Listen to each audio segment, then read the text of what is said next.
What does it mean for God to choose you to be a holy nation? What does it mean to be a holy nation? And the illustration should come from Genesis 39, where we have a story of Israel's son, the star of the whole history, the star of the whole story of Jacob. Israel is Jacob's name. And in Genesis 39, we have the story of this young man called Joseph, who at the age of 17 is sold off into Egypt, and for the next 11 years, he lived at Potiphar's house.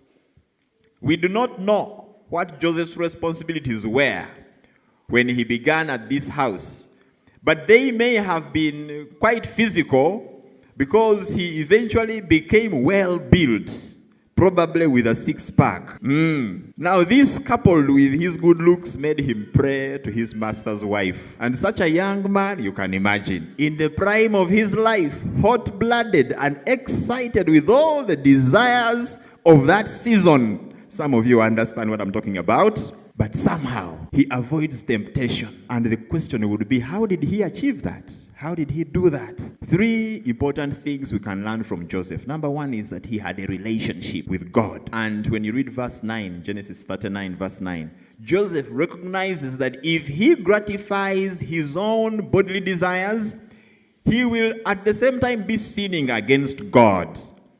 And he loves God so much that he does not want to grieve this relationship with sin. So he can't bear to disappoint the God he loves. Oh yes, he is loyal to his earthly masters. He is not a rebel.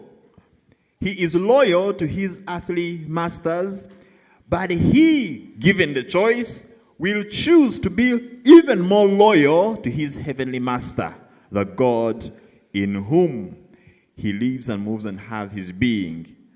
So Joseph is most concerned about his relationship with God. Number 2, Joseph recognizes sin. He recognizes sin and he calls it what it is. He says this thing will be wicked. It will also be terrible. It is sin.